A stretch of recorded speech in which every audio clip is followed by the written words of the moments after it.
Okay, thank you very much for this invitation. Thank you to you, James, for inviting me to share these ideas with a wider public,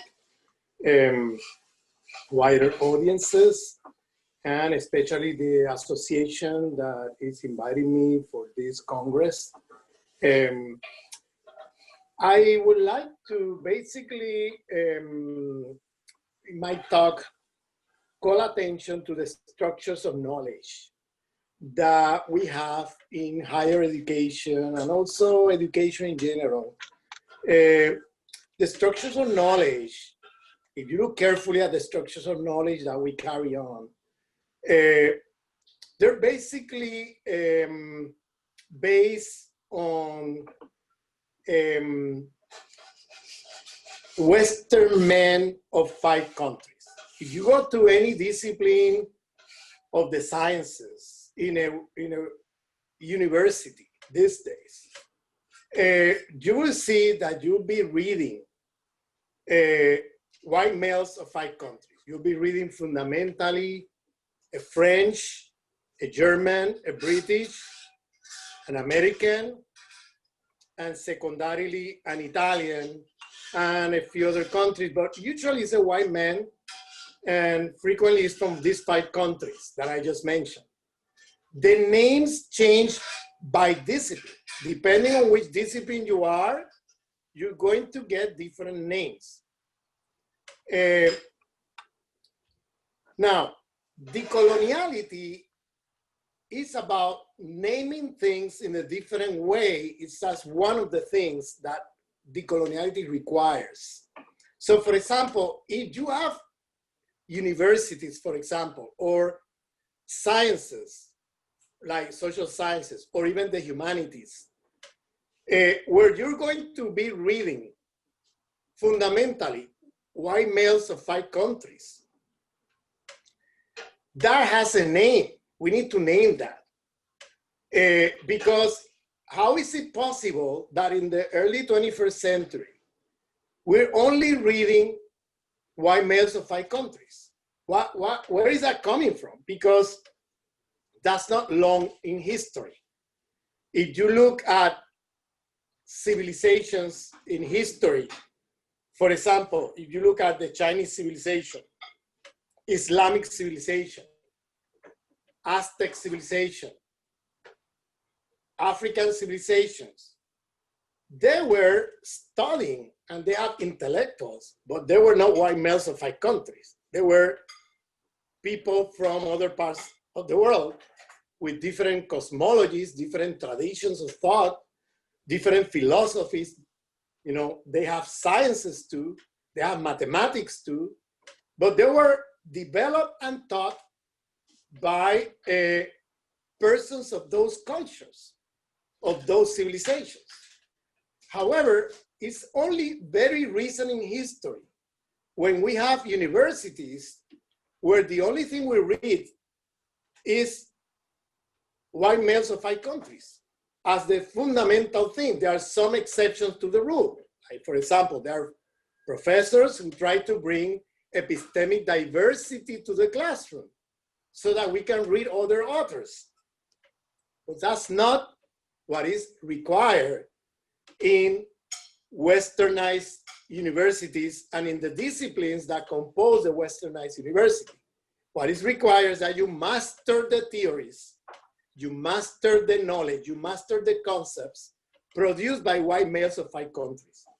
Now, this has a name. I call this epistemic racism, sexism. The reason I call it this way is because the assumption behind these structures of knowledge is that the knowledge of white men of 5 countries is considered to be superior knowledge, universal knowledge. Look at this term, universal, meaning that it can be applicable beyond time and space, okay? So this claim to a superiority knowledge production implies an inferiority of the rest of humanity, including women of the 5 countries. That's why I call these structures of knowledge epistemic racism / sexism. Because if you are putting in a superior stage, okay, in a superior level, the knowledge of white men of 5 countries, and you're inferiorizing the knowledge of the rest of humanity, that's not only racist, that's also sexist, because you're also inferiorizing women at the same time, even the women of the 5 countries. So what happened there is that we need to then understand that we are in Westernized universities. And when I say Westernized university, pay attention that I'm not saying Western university, I'm saying Westernized. And the importance of saying Westernized is that this is a structure of power of the global system. That is, the Westernized university is not just in the geographical West.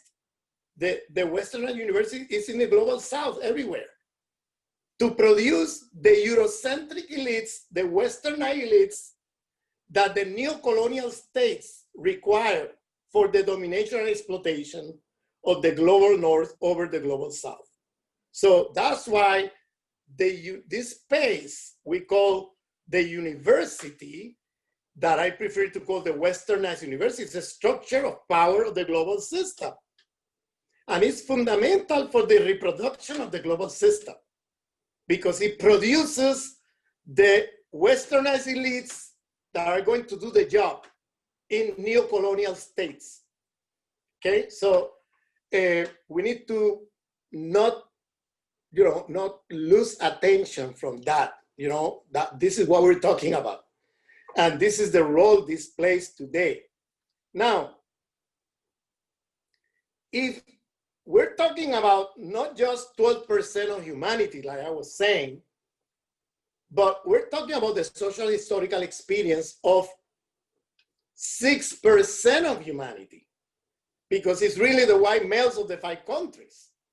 I was saying that these 5 countries compose 12% of humanity, which means that the theories they produce is based on the social historical experience of Italy, France, Germany, the UK, USA, and the rest of humanity have a complete different social historical experience that are not accounted by the theories they produce in those 5 countries.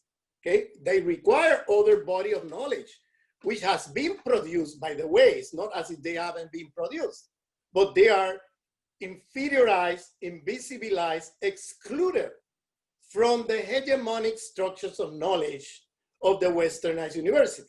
So you could be in South Africa, and you're not going to be reading the critical thinkers of South Africa who have thought about the problems of South Africa.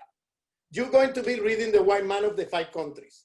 This is a schizophrenic, because then it creates in the people colonized by the West a schizophrenic mentality, because your body is in a completely different historical social space, okay, but your mind is in the historical social space of the 5 countries of, that I mentioned in the global North.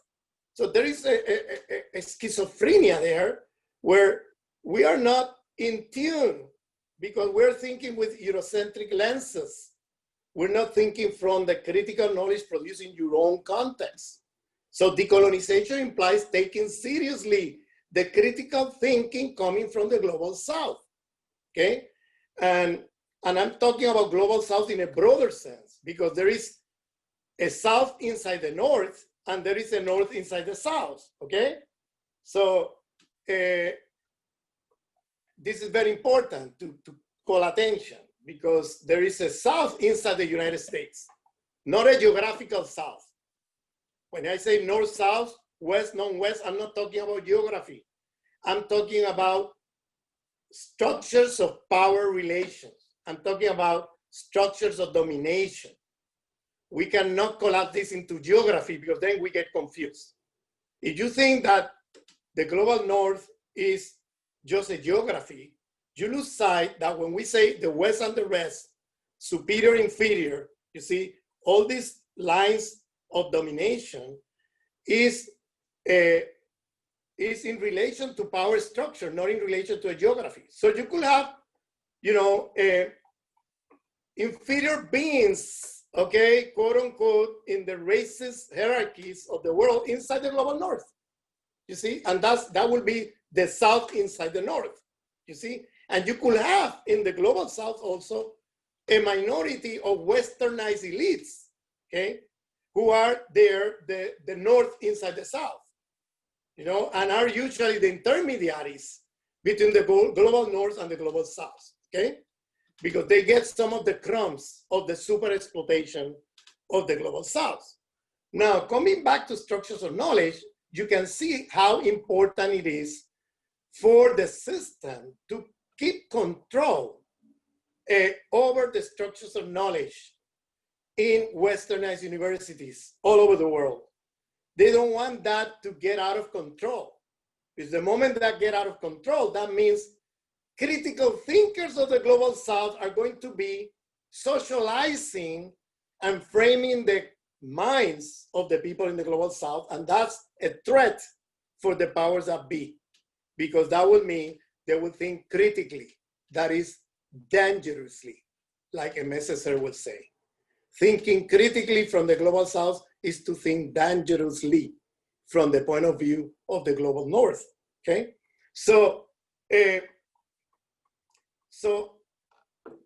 But it's not just 12%, it's 6%, because women of the 5 countries are not included in the structures of knowledge. They're also excluded. So we're talking about really 6% of humanity. Look at how absurd this is. White males of these 5 countries giving us the tools, theories, concepts to understand what is happening across the world. Okay, this is the assumption. This is very problematic.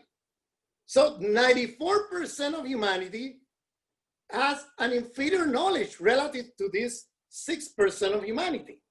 And all you need to do, 94% of humanity, is just follow what they're saying, because they have a superior knowledge than you. So they know what is truth, they know what is reality, and they know what is good for you. So just follow, don't question. Here you have the package of colonial pedagogy and colonial epistemology entangled to each other. All you need to do is just follow what they say, don't be critical, don't try to say anything different, because they know better than you what is good for you. Whatever you say is good for you is irrelevant. It's irrelevant, because whatever you say is good for you, your knowledge is inferior to them, so it's not serious. This is the assumption.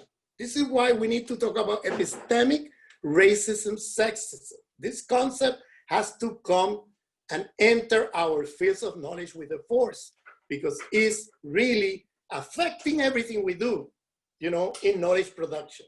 Okay? When, how, and why this happened, that white man of 5 countries still in the 21st century monopolize the legitimation of knowledge at a world scale. Here comes 4 historical experiences that I'm going to name, the 4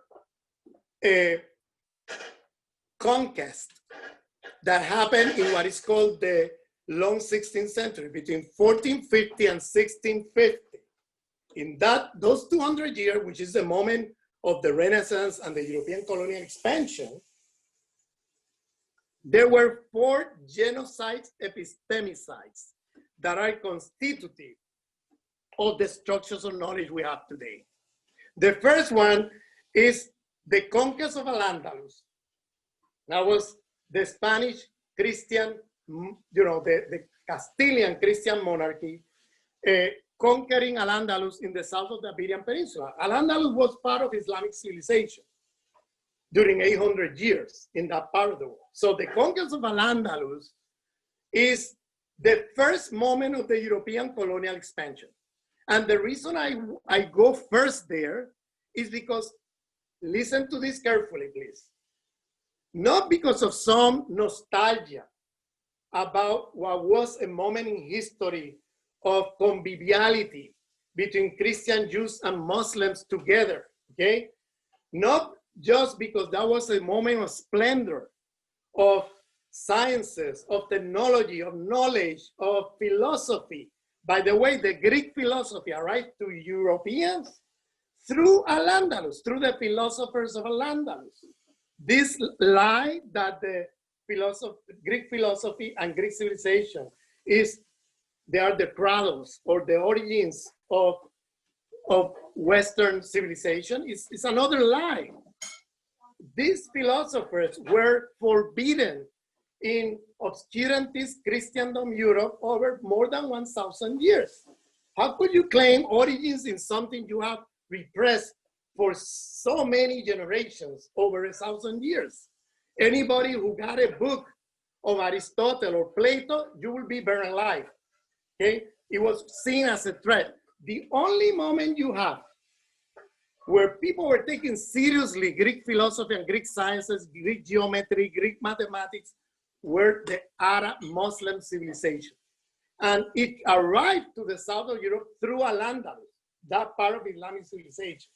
Okay, just to mention something, they were doing surgery, brain surgery. They were doing, in medicine, a lot of advances. They were doing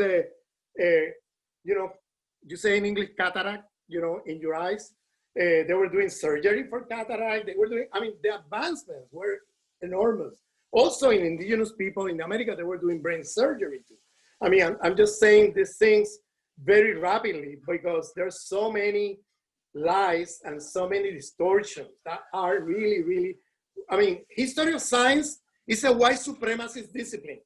When you read that, it's just amazing. They're trying to build the argument that white men of the 5 countries were the ones who discovered everything. And that's all a lie. There was a lot of epistemic extractivism in the early modern period where they took a lot of the knowledge from the other civilizations, okay? While they were destroying them, they were stealing their knowledge and then appropriating it for their own civilizational project of conquest, okay? So this early period, they were learning from the others more than they teaching the others, because the other civilizations were more advanced than them in technology and sciences. So what I'm trying to say is that there is a genocide epistemicide in the conquest of Al-Andalus. They kill a lot of people, especially Muslim and Jews, and then they burn their libraries. Just to give you an example, the Library of Granada had more than 250,000 books in the late 15th century. The largest library in Christendom Europe at the time did not have 1,000 books. That tells you something about the relation to knowledge between these two civilizations that were coexisting with each other right there in the middle of Europe. Yes. So it's important to ask this question because this is a very important point.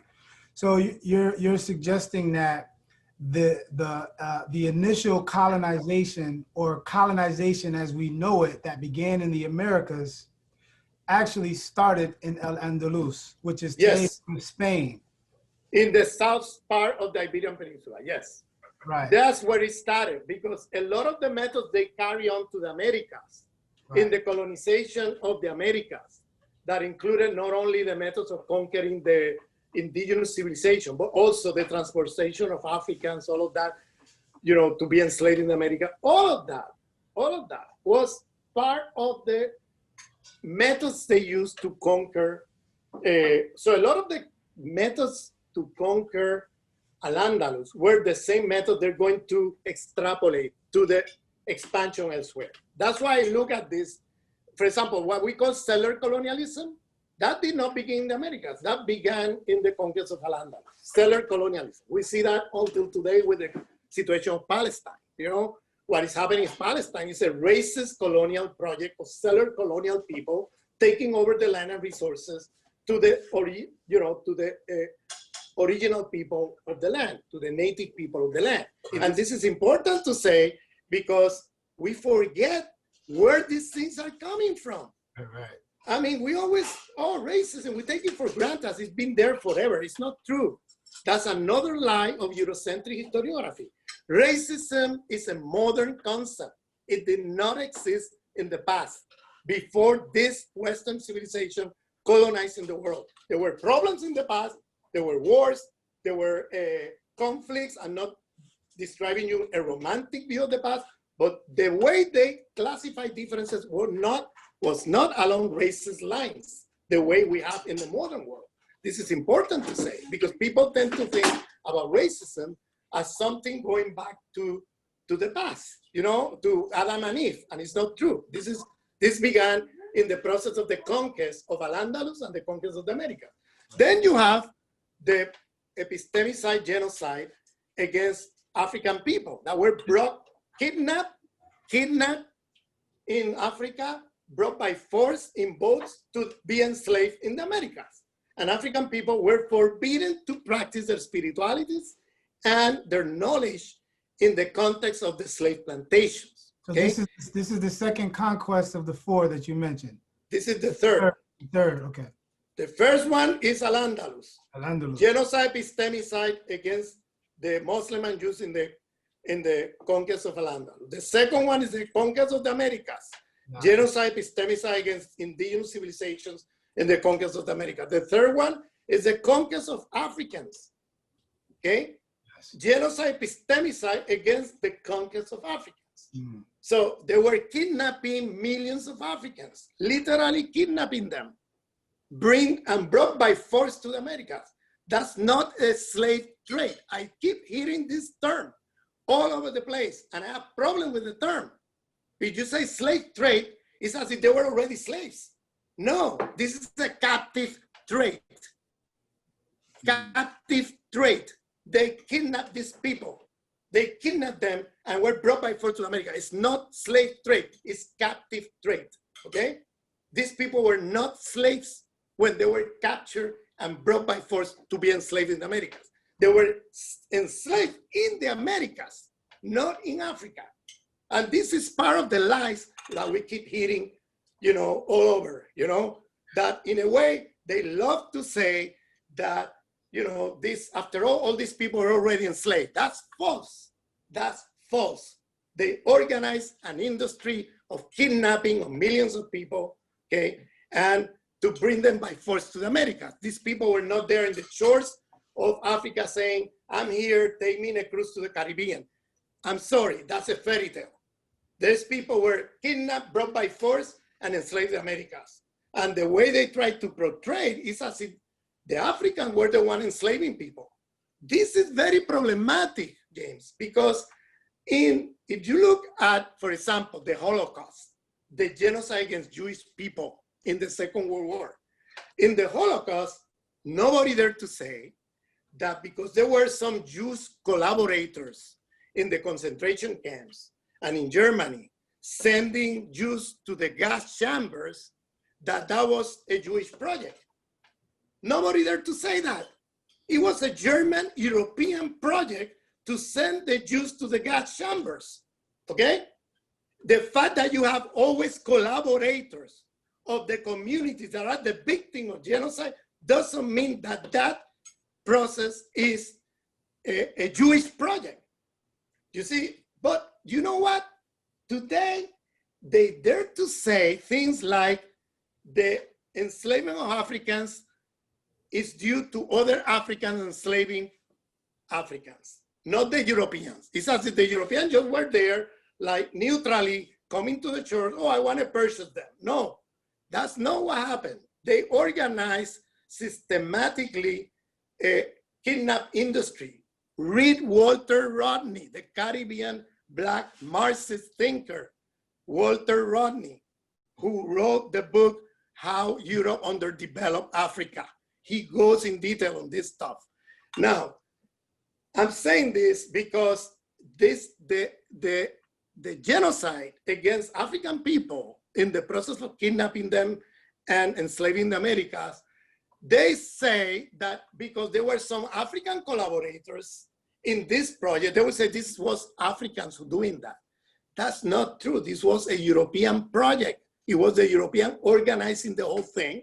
And of course, there's always collaborator in any project of colonization and genocide, always from the groups that are the victims. You always have collaborators, okay? That's not unique to the African case, that's everywhere, okay? Now, you cannot say that because you have African collaborators, that this was an African project, okay? So the fourth genocide epistemicide is the burning alive of women in Europe accused of being witches.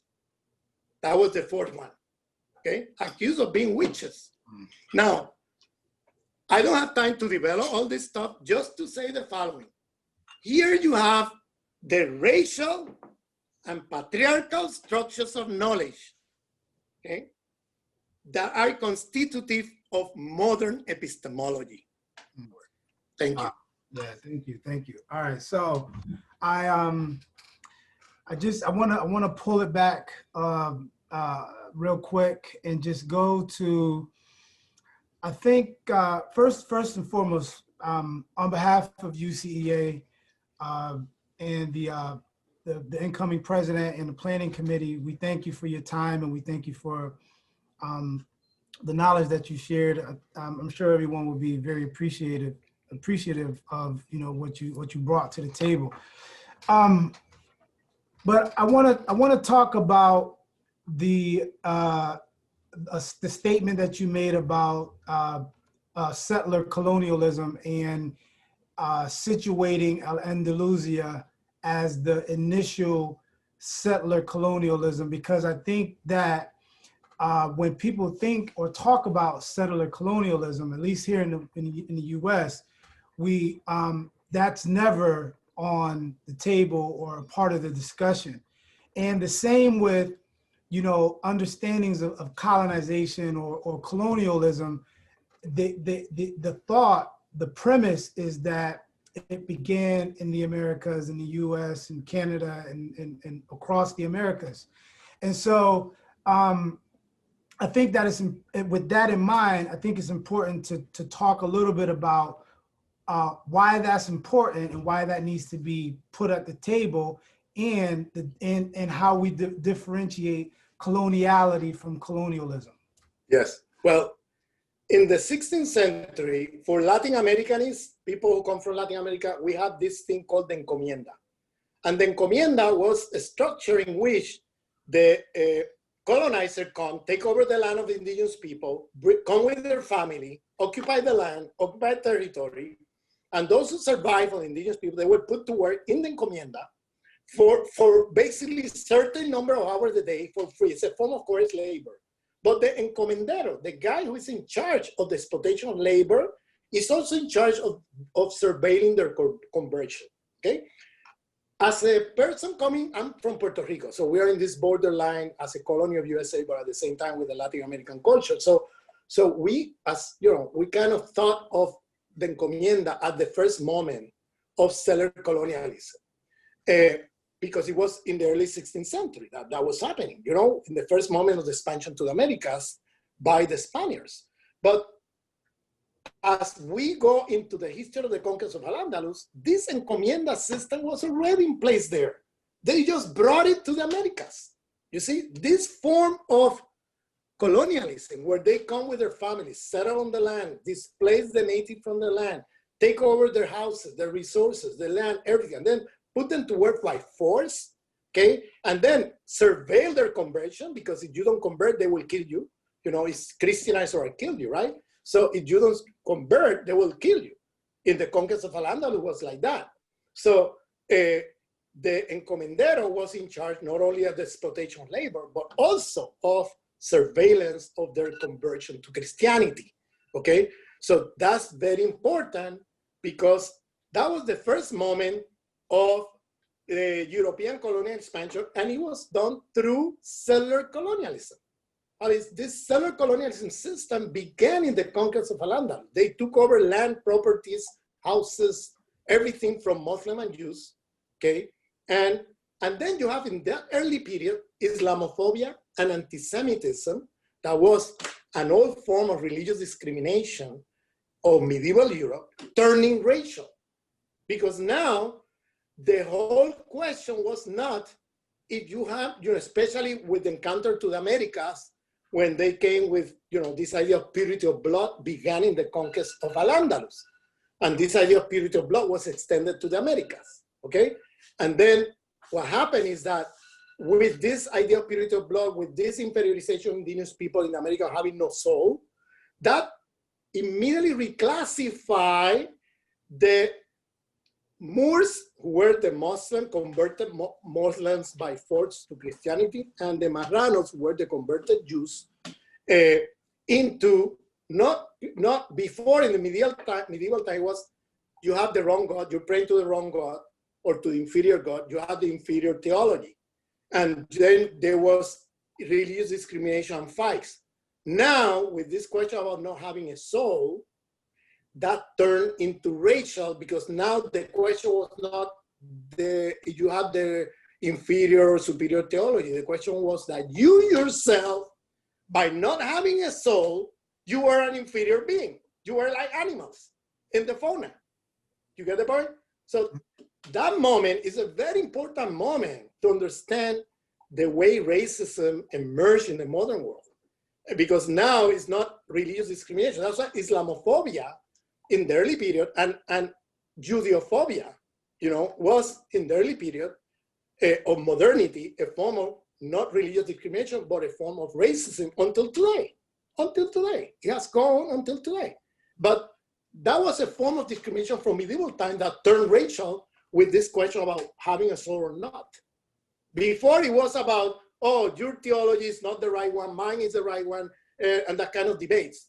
That debate ended into the question that it doesn't matter what theology you have, you yourself not having a soul makes you into an inferior being.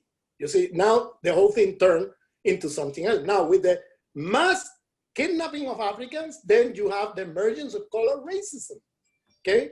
Coming with a force, right? And it's not that the other one disappeared, it just became secondary relative to color racism.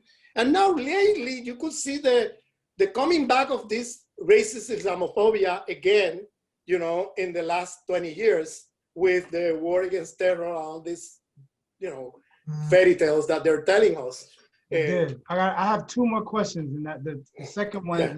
the second one is you mentioned you talked about the global South within the global North, and a way that I think we can understand that term is when you can correct me if I'm wrong. When we think about sort of different epistemological standpoints within the Western or within the Western Academy and approaches to research, whether it be critical race theory or whether it be coloniality, or right, would you situate those as examples of global Southerners within the global North? And yes. Okay. So if yes, and you say yes, so then how does you mentioned like the dangerous, how this is considered dangerous to those power structures, and so then then my question specifically goes to what's known as the Black radical tradition, historically, like this historical resistance to these notions that go back to the Amistad folks or the Kunta Kinte, whether it's the W.E.B. Du Bois or whoever it is, Malcolm X, the civil rights movement, this long lineage of folks, and how does this fit into the conversation of coloniality as a project of the global South within the global North? Yeah, a lot of the critical, radical thought, anti-colonial, anti-imperialist, anti-racist, have its roots in the Black radical tradition. We need to be very honest about this. The concept of coloniality of power is not Quijano's. You could see that concept where race become an organizing principle of the political economy and capitalist accumulation at a world scale. That idea, that's already in the Black radical tradition. You could see that in Fanon, you could see that in Du Bois, you could see that in Oliver Cox, you could see that in Cedric Robinson, you could see, we could go over the list, okay? You could see that in Angela Davis, you could see that, so this is not original from Aníbal Quijano, okay? Many people made the mistake of thinking, oh, this is coming from Aníbal Quijano. It's not true. It's not true. And I hear people in North America of that literature, coloniality, saying these things and displacing, in a sense, the origins of this literature, okay, in the Black radical tradition, okay? And I find that very problematic because that's, again, falling into epistemic racism and epistemic extractivism. You're taking ideas from another tradition and not acknowledging where is this coming from. You see, that's very problematic, especially when you do that with Black folks, okay? And Black thinkers. I think that's very, very problematic. That's part of white supremacy, okay? I hate the guts of that, okay? So listen, so I have just one more question, and of course I have to tie it into our discipline and our field of educational leadership. And so there's two concepts that you raised that I see as a part of conversations that are happening within educational leadership research, and I just want to make the connections between, you know, white supremacy and epistemicide, because a lot of the way in which you frame white supremacy, although you didn't necessarily name it that way, but just talking about the knowledge contributions of white men from 5 countries and its impact on what we do in our field, I think is paramount to a lot of the critiques that I see. So white supremacy and then epistemicide, and if you can just talk about those two things as a project within educational leadership, or in terms of how you would want to talk about it as it relates to educational leadership. Well, every time all my narrative was to explain how, when, and why white manified countries have the privilege and the monopolization of authority of knowledge, okay, at a world scale, okay? How they became to have consider themselves the superior knowledge. That's, for me, is white supremacy, okay? So I use the white supremacy a few times across my narrative, but that's white supremacy for me. So that leadership of this white supremacy thinker these are the imperial beings now dictating to the world what is truth, what is reality, and what is best for you. So now we still carry on a white supremacist epistemology in the Westernized university. Westernized universities carry on a white supremacist, you know, racist, sexist epistemology as its foundation. And so it's entangled with structures of power. And that's why they will, you know, fight to death for the epistemological battles.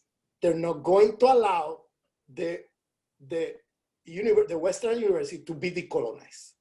That is, to become, instead of a university, to become a pluriversity. That is, where pluri instead of uni.